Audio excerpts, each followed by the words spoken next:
Let's explore the formula for the definition of a derivative. The limit as h approaches 0 for f at x plus h minus f at x over h. And you're going to see that it's really slope formula from grade 10 math. So let's start there. Let's start with slope formula. The slope of a line is how much it goes up or down along the y-axis compared to how much it goes from side to side along the x-axis. Rise over run. Change in y divided by the change in x. The little triangle, Greek letter delta, meaning change. Now let's put a couple of dots on this line to give us something to work with. Let's put some coordinates on them, x1, y1, x2, y2. So to calculate the slope, y2 minus y1 gives us the change in y. And x2 minus x1 gives us the change in x.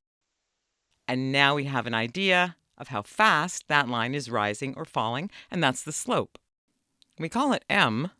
I'm not sure why m was chosen, maybe because we're running out of letters in math.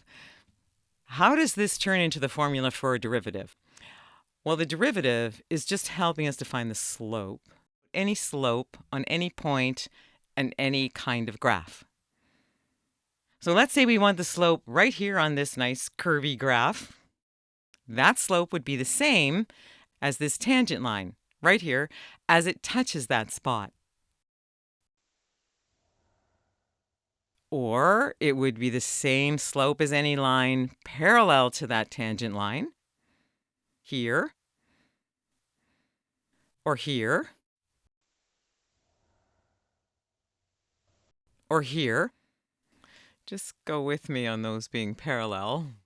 These are all secant lines, and they have very clearly defined spots where they touch the graph. We have a dot here and a dot here with x1, y1, x2, y2.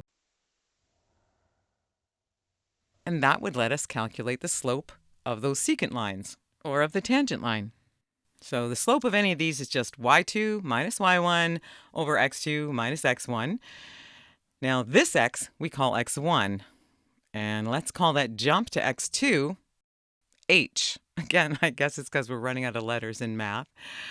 So the size of this gap between x1 and x2 is h.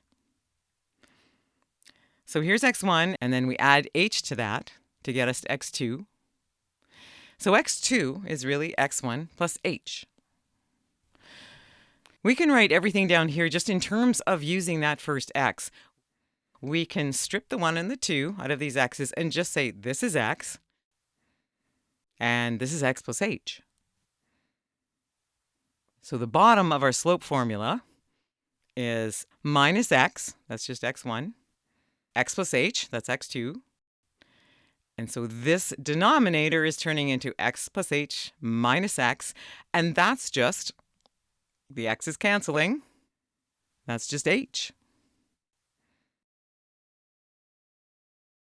That's the difference, or the gap, between our two x's. That's our run. Now let's look at the top. Y is just f at x.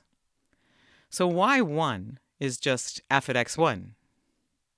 But we decided we're not going to call it x1. We're going to call it x now. So y, this y here, is just f at x. And y2 goes with x2. And we just realized that x2 is just x plus h. So y2 can be written as f at x plus h.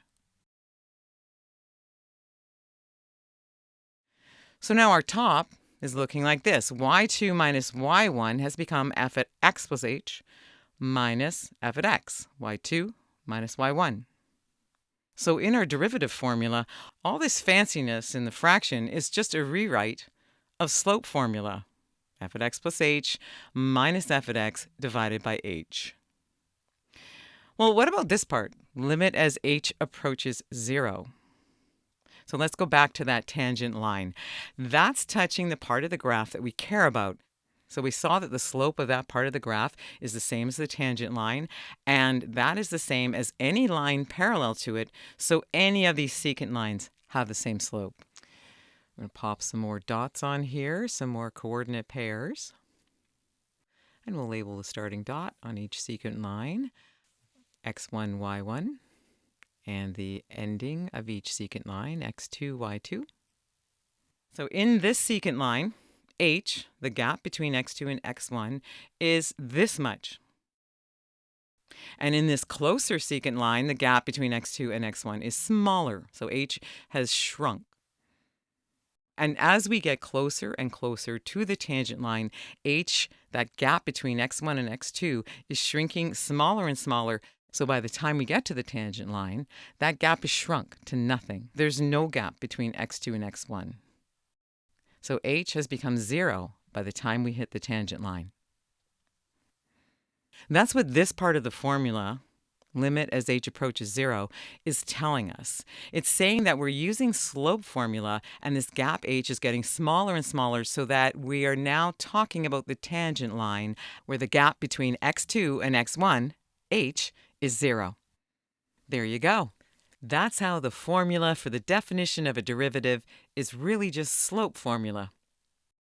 A little side trip before I go on the notation.